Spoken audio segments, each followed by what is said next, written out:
ପିଲାମାନେ ଆଜି ଆମେ ପଢ଼ିବା ଓଡ଼ିଆ ମିଡ଼ିୟମ୍ ସାହିତ୍ୟ ବହିର ନବମ ଶ୍ରେଣୀର ବିଷୟ ଭାଷା ଓ ଜାତୀୟତା। ଏ ବିଷୟରେ କୋଶ୍ଚିନ୍ ଆନ୍ସର୍ ଡିସ୍କସନ୍ କରିବା। କିଛି ଦୀର୍ଘ ଉତ୍ତରମୂଳକ ପ୍ରଶ୍ନ ଉତ୍ତର। 17 ନମ୍ବର ପ୍ରଶ୍ନ ଦେଖ। ଜାତୀୟତା ଭାବ ନିରନ୍ତର ଜାଗ୍ରତ ରହିବା ପାଇଁ ଲେଖକଙ୍କର ଉଦାହରଣମୂଳକ ପରାମର୍ଶ ପଣ୍ଡିତ ପ୍ରବନ୍ଧରୁ ବର୍ଣ୍ଣନା କର। ଉତ୍ତର। ଉତ୍କଳମଣି ଗୋପବନ୍ଧୁ ଦାସ ଥିଲେ ଓଡ଼ିଶାର ଜାତୀୟବାଦୀ ବୀର। ତାଙ୍କର ସାହିତ୍ୟ ସାଧନା ଓଡ଼ିଆବାସୀଙ୍କ ମନରେ ଜାତୀୟତା ଭାବ ସୃଷ୍ଟି କରିବା ପାଇଁ ଅଭିପ୍ରେତ ଥିଲା। ସତ୍ୟବାଦୀ ସାହିତ୍ୟ ପତ୍ରିକା ସମ୍ପାଦନା ଓ ସମାଜ ସମ୍ବାଦପତ୍ର ପ୍ରକାଶରେ ଏହି ସ୍ୱର ଦୃଢ଼ ହୋଇଥିଲା। ବନ୍ଦୀର ଆତ୍ମକଥା, କାରାକବିତା, ଧର୍ମପଦ, ଅବକାଶ, ଚିନ୍ତା ଆଦି କବିତା ପୁସ୍ତକରେ ସେ ଜାତି ଉଦ୍ଦେଶ୍ୟରେ ଉଦ୍ବୋଧନମୂଳକ ବାର୍ତ୍ତା ଶୁଣାଇଛନ୍ତି। ଆଲୋଚ୍ୟ ପ୍ରବନ୍ଧରେ ସେ ଭାଷା ମାଧ୍ୟମରେ ସର୍ବଭାରତୀୟଙ୍କ ସ୍ତରରେ ଏକତା ଆସିପାରିବ ବୋଲି ଦୃଢ଼ ମତ ସ୍ଥାପନ କରିଛନ୍ତି। ତାଙ୍କର ଚିନ୍ତାଧାରାକୁ ଯୁକ୍ତିଯୁକ୍ତ ଭାବେ ବିଭିନ୍ନ ଉଦାହରଣ ଦେଇ ସେ ପ୍ରମାଣ କରିଛନ୍ତି। ପ୍ରାବନ୍ଧିକ ସମୟାନୁସାରେ ଅନୁଚିନ୍ତାକୁ ପ୍ରକାଶ କରି ଲେଖିଛନ୍ତି, ସମସ୍ତେ ଜାତୀୟତା ନିମନ୍ତେ ବ୍ୟାକୁଳ ମାତ୍ର ଏହି ସମାଧାନର ଯଥାର୍ଥ ଉପାୟ ଚିନ୍ତା କରିପାରୁ ନାହାନ୍ତି। ସମ୍ବାଦପତ୍ରରେ, ସଭା ସମିତିରେ, ସାହିତ୍ୟର ବିଭିନ୍ନ ବିଭାଗ ମାଧ୍ୟମରେ ଏହାର ସୂଚନା ଦିଆଯାଉଛି, ମାତ୍ର କୌଣସି ବ୍ୟକ୍ତି ଏଥିରେ ସଫଳତା ଅର୍ଜନ କରିପାରୁ ନାହାନ୍ତି। ସେ ସମୟର ପରିସ୍ଥିତିକୁ ସ୍ପଷ୍ଟ କରିବା ପାଇଁ ପ୍ରାବନ୍ଧିକ କହିଛନ୍ତି, କେତେକ ବିଜ୍ଞ ବ୍ୟକ୍ତି ଇତିହାସରୁ ଏହାର ସମାଧାନର ବାଟ ଖୋଜୁଛନ୍ତି, ଆଉ କେତେକ ବ୍ୟକ୍ତି କୌଣସି ପ୍ରକାର ପ୍ରଚେଷ୍ଟା ନ କରି ଭବିଷ୍ୟତ ଉପରେ ନିର୍ଭର କରି ରହିଛନ୍ତି। ସେମାନଙ୍କର ବିଶ୍ୱାସ, ସମୟକ୍ରମେ ଭାରତର ପରାଧୀନତାର ଅବସାନ ଘଟିବ। ଅନ୍ୟ ଭାବରେ ପରମୁଖାପେକ୍ଷୀ ଜନସମାଜ ପାଶ୍ଚାତ୍ୟ ଶାସକମାନଙ୍କ ଦୟା ଉପରେ ନିର୍ଭରଶୀଳ ହୋଇ ରହିଛନ୍ତି। ଭାରତରେ ରହିଥିବା বিভিন্নতা ସମ୍ପର୍କରେ ସୂଚନା ଦେଇ ସେ ଲେଖିଛନ୍ତି, ପୂର୍ବରୁ ଭାରତ ଥିଲା ବିଭାଜିତ। ବର୍ତ୍ତମାନ ପରି ସେ ସମୟରେ ପ୍ରଦେଶ ମଧ୍ୟରେ ଯାତାୟାତର ସୁବିଧା ନଥିଲା। ଫଳସ୍ୱରୂପ ବିଭିନ୍ନ ପ୍ରଦେଶରେ ବିଭିନ୍ନ ପ୍ରକାର ଚାଲିଚଳନ, ଚିନ୍ତା ଚେତନା, ଖାଦ୍ୟ ପୋଷାକ ଆଦିର ପାର୍ଥକ୍ୟ ପରିଲକ୍ଷିତ ହେଉଥିଲା। ତଥାପି ସେ ସମୟରେ ଆର୍ଯ୍ୟ ଋଷିମାନେ ବୁଝିଥିଲେ ଭାବ ଏବଂ ଭାଷା। ତେଣୁ ଭାଷାର ଏକତା ମାନବ ପକ୍ଷରେ ବର୍ତ୍ତମାନ ଏକମାତ୍ର ପନ୍ଥା ବୋଲି ସେମାନେ ସ୍ୱୀକାର କରିଛନ୍ତି। ପ୍ରାବନ୍ଧିକଙ୍କ ମତରେ ପୂର୍ବରୁ ଦ୍ରାବିଡ଼ ଓ ଆର୍ଯ୍ୟମାନଙ୍କ ମଧ୍ୟରେ ସଂଘର୍ଷ ଜାତ ହୋଇଯାଇଥିଲା, କିନ୍ତୁ ସମୟକ୍ରମେ ପରସ୍ପର ଦ୍ୱାରା ପ୍ରଭାବିତ ହୋଇଥିଲେ। ପରିମାଣରେ ଦ୍ରାବିଡ଼ ଆର୍ଯ୍ୟ ସଙ୍ଗେ ମିଶିଥିଲେ। ଭାରତ ଯଦି ସେ ସମୟରେ ରହିଥିବା ଆର୍ଯ୍ୟମାନଙ୍କର ମୂଳସୂତ୍ରକୁ ଅନୁସରଣ କରିବ, ତାହେଲେ ଯେତେ ଭିନ୍ନତା ରହିଥିଲେ ବି ଭାରତର ଏକତା ସମ୍ଭବ ହେବ। ଭାରତରେ ପୂର୍ବରୁ ଗମନାଗମନର ସୁବିଧା ନଥିଲା, ବର୍ତ୍ତମାନ ପୂର୍ବରୁ ସେହି ଅବସ୍ଥା ଦୂର ହୋଇଛି।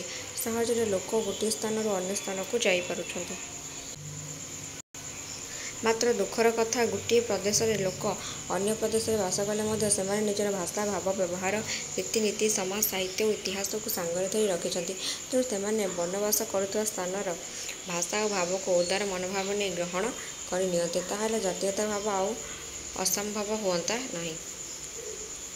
ଭାଷା ଦ୍ୱାରା କିପରି ଜାତୀୟତା ସମ୍ଭବ ହେବ, ତାହାକୁ ବୁଝାଇବାକୁ ଯାଇ ପ୍ରାବନ୍ଧିକ ଯୁକ୍ତରାଷ୍ଟ୍ର ଆମେରିକାର ଉଦାହରଣ ଦେଇଛନ୍ତି। ସେଠାରେ ଇଂରେଜ, ଜର୍ମାନ, ପର୍ତ୍ତୁଗୀଜ ଆଦି ବିଭିନ୍ନ ପ୍ରକାର ଲୋକ ବାସ କଲେ ମଧ୍ୟ ସମସ୍ତେ ଇଂରେଜୀ ଭାଷାକୁ ନିଜର ଭାଷା ଭାବରେ ଗ୍ରହଣ କରି ନେଇଥାନ୍ତି। ଏହି କାରଣରୁ ଆମେରିକାବାସୀଙ୍କ ମଧ୍ୟରେ ଜାତୀୟତା ଭାବ ଜାଗ୍ରତ ହୋଇ ରହିଛି। ତତ୍କାଳୀନ ପରିସ୍ଥିତିରେ ଭାରତରେ ଜାତୀୟତା କିପରି ସମ୍ଭବ ହେବ, ସେ ସମ୍ବନ୍ଧରେ ବିଭିନ୍ନ ଉଦାହରଣ ଦେଇ ପ୍ରାବନ୍ଧିକ ବୁଝାଇଛନ୍ତି। ଏକତା ଭାଷା ମାଧ୍ୟମରେ ଭାବଗତ ସଂହତି ପ୍ରତିଷ୍ଠା ହୋଇପାରିବ, ଏହାକୁ ପ୍ରାବନ୍ଧିକ ସ୍ପଷ୍ଟ ଭାବରେ ବୁଝାଇଛନ୍ତି। 18 ନମ୍ବର ପ୍ରଶ୍ନ। ପ୍ରାଦେଶିକ ସମସ୍ୟା କିପରି ଭାରତୀୟ ଜାତୀୟତା ସୃଷ୍ଟି ହେବାର ବାଧକ ପ୍ରବନ୍ଧକୁ ଆଧାର କରି ଲେଖ। ଉତ୍ତର। ଜାତୀୟତାବାଦୀ ବୀର ପଣ୍ଡିତ ଉତ୍କଳମଣି ଗୋପବନ୍ଧୁ ଦାସ ଭାଷା ଓ ଜାତୀୟତା ପ୍ରବନ୍ଧରେ ଏହାକୁ ସ୍ପଷ୍ଟ ରୂପେ ବିଭିନ୍ନ ଉଦାହରଣ ଦେଇ ବୁଝାଇଛନ୍ତି। ପ୍ରାବନ୍ଧିକ ଗୋପବନ୍ଧୁ ଏକାଧାରରେ କବି, ପ୍ରାବନ୍ଧିକ, ଦେଶସେବକ ଓ ରାଜନୀତିଜ୍ଞ ନେତା ଥିଲେ। ସବୁ କାର୍ଯ୍ୟରେ ସେ ନିଜ ଜାତିକୁ ଓ ଦେଶକୁ କିପରି ଭଲ ପାଉଥିଲେ, ତାହାର ସୂଚନା ପ୍ରଦାନ କରିଛନ୍ତି।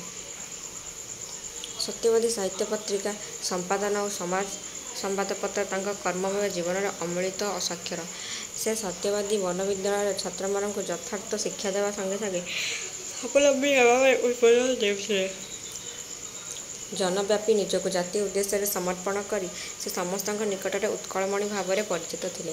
ପ୍ରାବନ୍ଧିକ ଭାରତରେ କିପରି ଜାତୀୟତା ଭାବ ସୃଷ୍ଟି ହେବ, ସେ ସମ୍ପର୍କରେ ବିଚାର ଆଲୋଚନା କରି ପୂର୍ବରୁ ରହିଥିବା ପ୍ରାଦେଶିକ ସମସ୍ୟା କଥା ସୂଚନା ଦେଇଛନ୍ତି। ପୂର୍ବରୁ ପ୍ରାକୃତିକ ବର୍ଗୀକରଣ ଦ୍ୱାରା ଗୋଟିଏ ପ୍ରଦେଶ ଅନ୍ୟ ପ୍ରଦେଶଠାରୁ ସ୍ୱତନ୍ତ୍ର ଥିଲା। ପ୍ରତ୍ୟେକଙ୍କର ଚାଲିଚଳନ, ଖାଦ୍ୟ ପୋଷାକ, ସାହିତ୍ୟ, ଇତିହାସ ଓ ସଂସ୍କୃତି ଅନ୍ୟଠାରୁ ଅଲଗା ଥିଲା।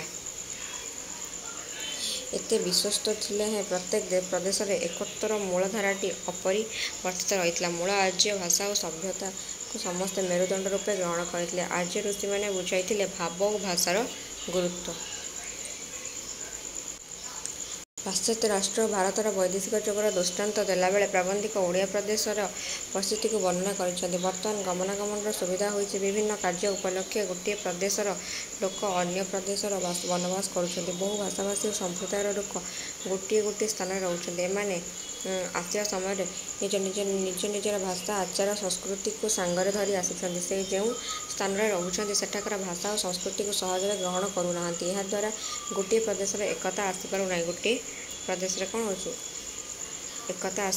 ଗୋଟିଏ ପ୍ରଦେଶରେ ଏକତା ନଥିବାରୁ ମହାଭାରତୀୟ ଜାତୀୟତା ଏକାବେଳକେ ଅସମ୍ଭବ ବୋଲି ସମସ୍ତେ ଆଶଙ୍କା କରିଛନ୍ତି। ସେଥିପାଇଁ ପ୍ରାବନ୍ଧିକ କହିଛନ୍ତି, ପ୍ରତ୍ୟେକ ବ୍ୟକ୍ତି ଯଦି ନିଜର ସ୍ୱାର୍ଥ ପ୍ରତି ଧ୍ୟାନ ଦେବେ ତାହାହେଲେ ଭାରତରେ ଜାତୀୟତା ସମ୍ପୂର୍ଣ୍ଣ ରୂପେ ଲୋପ ପାଇଯିବ।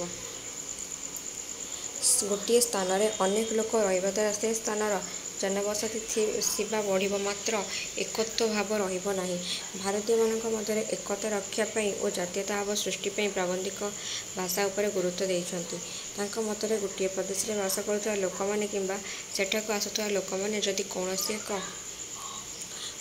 ଭାଷାକୁ ଗ୍ରହଣ କରିନିଅନ୍ତି ତାହାହେଲେ ପରସ୍ପର ମଧ୍ୟରେ ଚିନ୍ତାର ସମନ୍ୱୟ ଆସିବ।